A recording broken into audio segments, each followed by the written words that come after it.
Hi everyone, welcome back to my channel. In today's video, I'm going to be doing a review of the Thinksports Everyday Face SPF 30 Plus. This is a tinted sunscreen that was recently featured in my top 5 drugstore sunscreens video, and I thought I would do a dedicated video where I review this, I show it to you on my bare skin and how it sits under makeup.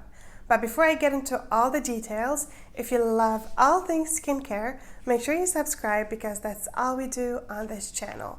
Now let's go ahead and get into today's video.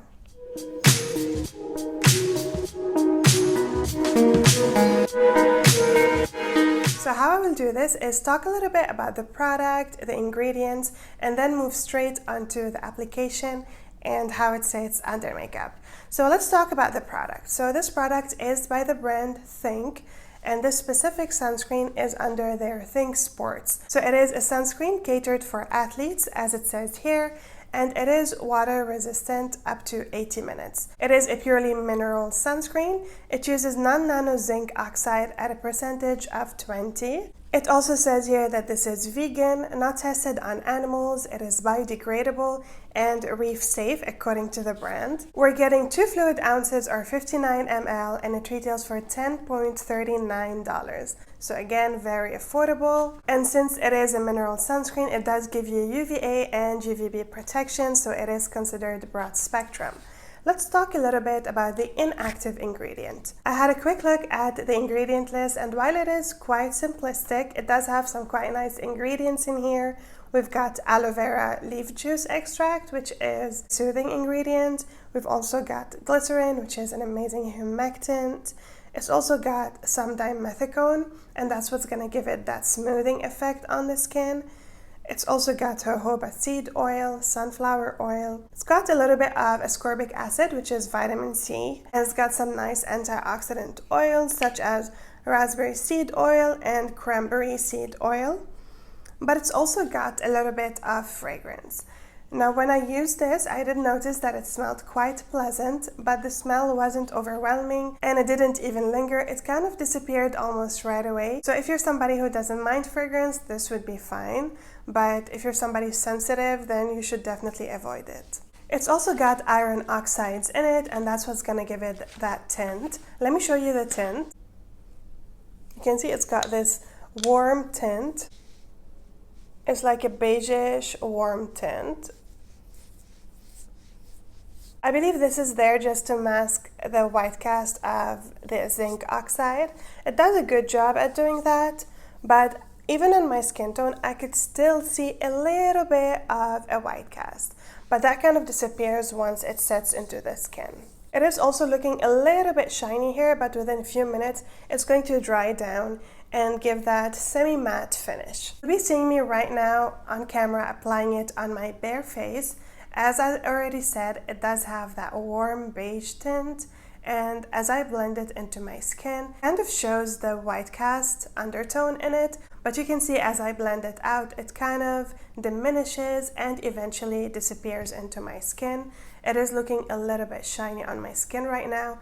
However, I did notice that it does dry down semi-matte towards the 20-minute mark after applying it. As you notice, it hasn't given me any coverage, so the tint is there only to mask the white cast and not really give you any coverage. And I will say it doesn't feel heavy, it didn't sting my eyes upon first application, and I didn't notice anything uncomfortable about it. And then I went ahead after 20 minutes and I applied makeup on top. The makeup sat just like how it sits under any other mineral sunscreen. I did notice that the makeup did give me a little bit of that polka dotty look around my pores, but that is quite common with mineral sunscreens. So I went ahead and blended out my foundation a little bit more with my beauty blender, and that seemed to get rid of that issue. I really enjoyed using this sunscreen and I had no issues with it under makeup. It didn't make my makeup look heavy, streaky, or move around. Also, it didn't make me oily or overly matte, which I really appreciate. But then again, if you're somebody who suffers from large pores, or you have this issue with sunscreens where they tend to settle into your pores and give you that polka dotty look, this will definitely do that. You just have to find a way to kind of blend it a little bit more and make it work for you. I personally find it very difficult to find a mineral sunscreen that doesn't do that, and I'm still on the hunt for the perfect one.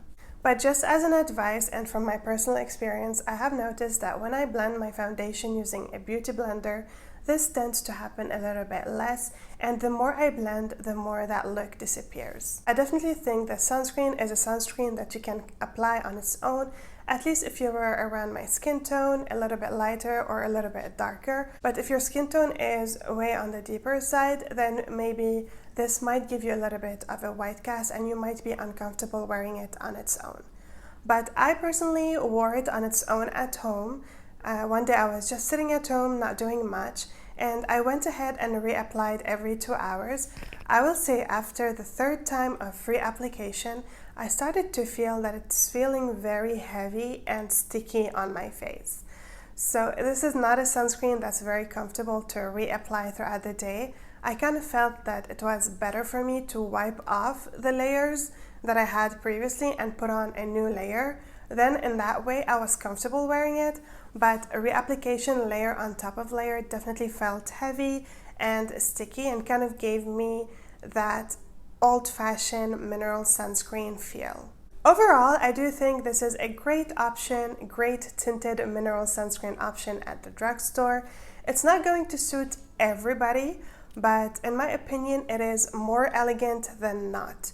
So I would definitely suggest you trying it if you were looking at it and you weren't sure whether you should buy it or not. In my opinion, it is a decent option. Also, I do want to note that in my opinion, I think this is more suitable for those of you with oily skin rather than those of you with dry skin. If you're somewhere in the middle, then I think this would work fine. It's not overly drying, but if you already suffer from dry skin, this might be a little uncomfortable, as in my opinion, it doesn't offer enough moisture. If you want to explore more options from the drugstore that are at a similar price point and quite elegant formulations, then I would say you should definitely watch my top 5 drugstore sunscreens. It's a video that I recently posted. I do have great options on there, and some of them are more elegant and definitely cheaper than this one. I will leave a link to it in the eye and in my description box. I also have a complete playlist of reviews of different sunscreens, so definitely check that out. I hope you enjoyed today's video. If you did, don't forget to give it a thumbs up. Wherever you are in the world, thank you so much for watching. I really appreciate it. And subscribe to my channel for my future content. And I will see you guys in my next one. Bye guys!